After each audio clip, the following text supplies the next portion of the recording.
কালো জিরা কারা কারা দৈনিক খাও? হাত উঁচু করো তো। আচ্ছা, অনেকে কালো জিরা খায় না। শোনো, আমি তোমাকে সত্যি কথা বলি, কালো জিরা ব্রেইনের যে ইনফেকশন হয় না, ব্রেইনের খোসর মোসর, এইটা ধ্বংস করতে, এইটার বিরুদ্ধে ফাইট করতে সবচেয়ে ভালো একটা উপাদান হচ্ছে কালো জিরা। কি নাম বলো? তোমাকে বলছিলাম, খেয়াল আছে, ব্রেইনের মধ্যে এক রকমের পানি আছে, এই পানিটা সবচেয়ে পছন্দ করে এরকম একটা উপাদান হচ্ছে মধু। কি উপাদান? বিভিন্ন জায়গায় যে ন্যাচারাল যে মধু পাওয়া যায়, সেই মধুটা প্রত্যেকদিন 1 চামচ 1.5 চামচ করে রেগুলার খাবা কালো জিরা দিয়া। দেখবা আল্লাহর রহমতে তোমার ব্রেইনটা এত পরিষ্কার থাকবে, এত সুন্দরভাবে চিন্তা করতে পারবে। ওই যে মোকাররম স্যার বললো না যে ফটোগ্রাফিক মেমোরি, ছবি দেখলো, একটা পৃষ্ঠা মাথায় নিল, সাথে সাথে রিজার্ভ হয়ে গেল। আস্তে আস্তে আল্লাহর রহমতে সেই রকম মেমোরি আল্লাহ চাইলে তোমার হয়ে যাবে। বুঝতে পারছো? তাইলে বলো তো, প্রত্যেকদিন মধু খাবো কিনা? কালো জিরা প্রত্যেকদিন। যারা মেডিকেলে পরীক্ষা দিবে কয়টা বক্স পড়বে দৈনিক? যারা ঢাকা ইউনিভার্সিটিতে দিবে তারা? যারা 2টায় দিবে কয়টা? 6টা। 2টায় দিলে 6টা। আচ্ছা, হঠাৎ করে মেজাজটা গরম হয়ে যায়, মাথাটা একটু খোঁচর মোচর করে, আসে না এরকম অনেকের? ওই সময় একটা কাজ করবা, সেটা কি বলি? ওই সময় খুব সহজ কাজ, সেটা হচ্ছে কি জানো? চোখ বন্ধ করবা। করো করো, করছো? চোখ বন্ধ করে চিন্তা করো যে তুমি যে জায়গায় চান্স পাইতেছো সেই জায়গায় চান্স পেয়ে গেছো। চিন্তা করো তো, ভালো লাগতেছে?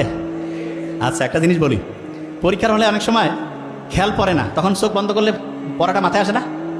কারণটা কি জানো?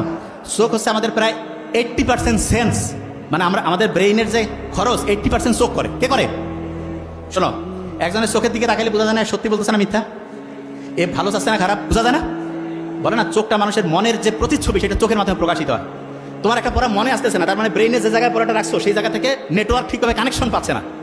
কানেকশন করার জন্য অনেক সময় তুমি দেখবে হঠাৎ করে তোমার বাসায় কারেন্ট লো ভোল্টেজ হয়েছে বা কারেন্ট চলে গেছে, তখন আমরা এরকম করি না, কিছু কিছু জিনিস বন্ধ করে দিয়ে ফ্যানটা আর যেটা খুব প্রয়োজনীয় সেটা চালু রেখে আমরা সব বন্ধ করে দেয়, যে ভোল্টেজটা একটু ঠিকভাবে এটা পাও।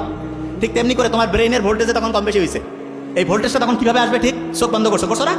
তখন এই শক্তিটা তো খরচ আর হচ্ছে না, তখন ও খুঁজতেছে পড়াটাকে, এবং পড়াটা খুঁজে আলহামদুলিল্লাহ চলে আসলো। আরেকটা জিনিস দেখবা, হঠাৎ করে তোমার একটা পড়া মাথায় আসতেছে না, দেখিও পরীক্ষার হল থেকে বাড়ি ওই সময় মাথায় আসছে, হয়েছে এরকম হয় না? আচ্ছা, অনেকে কবে এটা কেন হয়? বলি একটা জিনিস, ব্রেইনের একটা অসাধারণ বৈশিষ্ট্য হচ্ছে কোনো প্রেশার নিতে চায় না, প্রেশার নিতে চায় না। তার মানে তুমি পরীক্ষার হলে পরীক্ষা দিচ্ছ, তোমার একটা পড়া মাথায় আসতেছে না, ওই যে জায়গা থেকে বেরিয়েছিলাম, প্রথম কাজ হচ্ছে চোখ বন্ধ করা। কি করবা? বলো না কেন? চোখ বন্ধ করার পরে বুক ভরে শ্বাস নাও,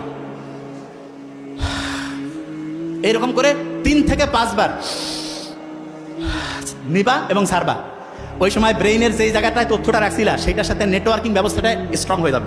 দেখবা যে ইনশাল্লাহ মাথায় চলে আসে। আর যদি না আসে তখন ওই প্রশ্নটা একটু রিজার্ভে রাখবা, রেখে ওই জায়গাটা ফাঁকা রেখে অন্য জায়গায় হচ্ছে পড়া শুরু করবা, অন্য জায়গায় লেখা শুরু করবা, এবং করার পরে হঠাৎ করে দেখবা চট করে মাথায় চলে আসছে, হয় না? হয়, তখন ওই জিনিসটা লিখবা। ক্লিয়ার? আচ্ছা।